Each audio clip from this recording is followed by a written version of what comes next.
कहानी 2010 में western Tokyo में बेस्ड है। स्टोरी उन लोगों के इर्द गिर्द घूमती है जो 10 सेंटीमीटर लंबे हैं और जो घर के फर्श के नीचे रहते हैं। वे खुद को वॉरियर्स कहते हैं क्योंकि वे लोगों के घरों में रहते हैं और घर में चाय की पत्ती, चीनी जैसी चीजें खुद के यूज के लिए ले आते हैं जो उन्हें जीवित रहने के लिए जरूरी होती हैं। वो सिर्फ उन चीजों को लाते हैं जिनके होने या ना होने से लोगों को कोई फर्क नहीं पड़ता।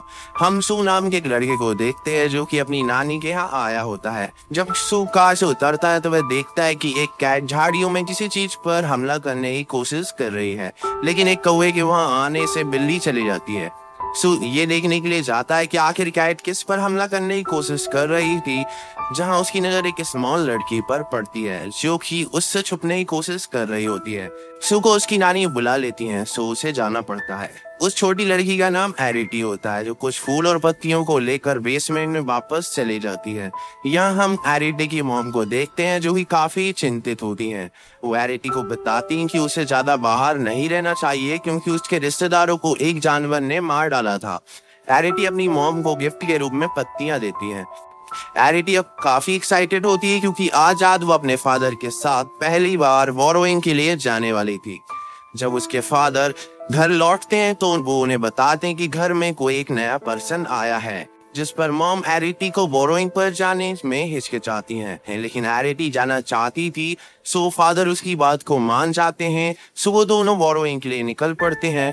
उस रात फादर एरिटी को ये दिखाने के लिए फर्श के ऊपर लेकर आते हैं कि वे सुबह क्यू को कैसे बोरो करते हैं। इनका पहला पड़ाव किचन होता है। वे टिश्यू लेने के लिए सू के बेडरूम में डॉल हाउस तक पहुंचने के लिए एक दीवार के भीतर चलते हैं। एरिटी हर चीज से डर रही होती है। फादर उसे बताते हैं कि बोरोअर्स केवल उसी चीज को लेते हैं जिन्हें उनकी आवश्यकता होती है। फादर डबल टैप का यूज करके दीवार पर चढ़ना सिखाते हैं। वे एक सुगर क्यूब को ले लेते हैं जो एरिटी रख लेती है एंड एरिटी को एक पिन मिलती है जिसे वो रख लेती है। फादर उसे एक ऐसी जगह ले जाते हैं जो कि असल में डॉल हाउस होता है, जिसे देखकर एरिटी काफी खुश होती है। इसके बाद दोनों टिश्यू लेने के लिए जाते हैं। इससे पहले कि एरिटी और फादर टिश्यू के साथ निकलते, एरिटी ने नोटिस किया कि सू जाग रहा है और गलती से उनका सुगर क्यूब गिर जाता है। सू उन्हें बताता है कि उन्हें उससे डरने की जरूरत नहीं है, लेकिन वे उसे इग्नोर करते हुए आगे चले जाते हैं। वे बेसमेंट में पहुंच जाते हैं तो एरिटी अपने फादर से कहती है कि उस लड़के ने आज एरिटी को बगीचे में देख लिया था, लेकिन फादर उससे कहते हैं कि वो आने से सावधान रहे। घर वापस लौटने पर फादर कहते हैं कि रोशनी चली गई थी इसलिए उन्हें कुछ नहीं मिला, लेकिन एरिटी पिन दिखाती है जो उसे मिला था। अगले दिन सू चीनी क्यू और एक टिश्यू को एक एयर वेंडर के पास छोड़ देता है जहाँ उसे पहली बार एरिटी को देखा था।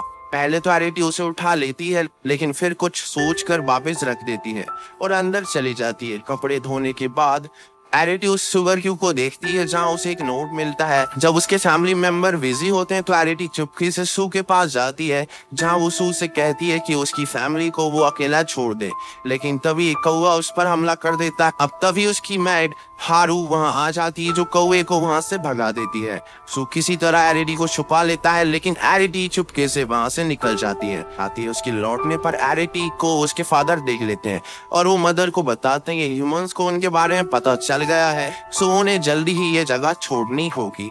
साथ ही हम उस घर की मैट को देखते हैं जो कि कोरियर वाले से पेस्ट कंट्रोल वालों का नंबर ले रही होती है क्योंकि उसे शक होता है कि उस घर में छोटे लोग रहते हैं। सुबह उसकी नानी से पता चलता है कि उसके पूर्वजों ने घर में बोरोअर्स को देखा था, इसलिए उन्होंने एक डॉल हाउस को बनवाया था। हालांकि बोरोअर्स को तब से ही नहीं देखा गया। साथ ही पता चलता है कि सू एक हार्ट की बीमारी से गुजर रहा है। अब एक दिन फादर बोरोइंग के दौरान घायल हो जाते हैं, लेकिन तभी हम उनके ही जैसे एक टिनी बोरोअर को देखते हैं जिसने एरिटी के फादर की हेल्प की थी। उसका नाम स्पिलर होता है। फादर बताते कि वो अपने रहने की जगह को बदलने वाले हैं। तब एरिटी अपने पिता से पूछती है कि उन्हें उस घर को क्यों छोड़ना होगा, जिस पर उसके फादर उसे बताते हैं यदि उनको ह्यूमंस ने देख लिया तो ह्यूमंस मिलकर उनके बारे में अधिक जानना चाहेंगे। साथ ही फादर बताते हैं कि उनसे पहले इस घर में 2 बोरोअर्स फैमिली रहती थी। पहली अचानक ही गायब हो गई थी जबकि दूसरी फैमिली को ह्यूमंस ने देख लिया था, जिसके बाद उन्हें कभी नहीं देखा गया। जिस बीच सू वॉरर के घर के ऊपर के फर्स्ट वोट को हटाकर उनकी रसोई को हटा देता है और उसके बदले में डॉल हाउस के सामान को रख देता है। मदर ये देखकर चौंक जाती हैं और तभी वह मिलकर वहां से जाने की तैयारी करने लगते हैं। एरिटी सू को अलविदा कहने जाती है, जिस पर सू उससे माफी मांगता है और कहता है कि वो सिर्फ उसका दोस्त बनना चाहता था, वो ये कभी नहीं चाहता था कि उसे तकलीफ पहुंचाए। साथ ही सू बताता है कि उसे जन्म से ही दिल की बीमारी है और कुछ दिनों बाद उसका ऑपरेशन होगा। ऑपरेशन की सफल होने की कुछ अच्छी संभावना नहीं है। इसके बाद हम देखते हैं कि उस घर की मेड हारू को सफाई करते समय उसकी नजर एक कंपार्टमेंट पर पड़ती है, जिसको खोलने पर उसकी नजर एरिटी की मॉम पर पड़ जाती है।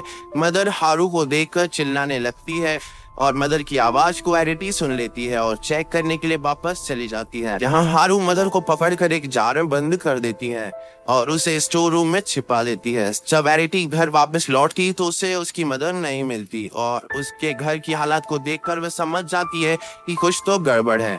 मदद के लिए सू के पास जाती है। एरिटी सू को रोते हुए बताती उसकी मॉम को किसी ने पकड़ लिया है क्योंकि वो घर के अंदर नहीं है। सू उसे अपने साथ लेकर बाहर जाने लगता है, लेकिन उसका दरवाजा बाहर से बंद होता है तो वो खिड़की से बाहर जाते हैं।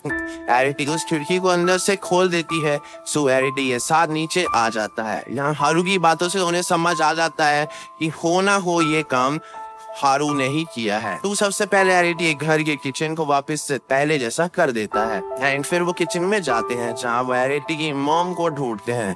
तभी वहाँ हारू आ जाती है। हारू सू को बाहर देखकर चौंक जाती है। सू हारू को देखकर समझ जाता है कि एरिटी की मॉम हो ना हो स्टोर रूम में होंगी। वो हारू को किसी तरह बिजी कर एरिटी को स्टोर रूम में जाने को कहता है। एरिटी अंदर स्टोर रूम में जाकर अपनी मॉम को आवाज लगाती है। मतलब एरिटी की आवाज को सुनकर वो भी आवाज लगाने लगती है। इस तरह एरिटी मॉम को ढूंढ लेती है और अपनी मॉम को वहां से आजाद कर देती है।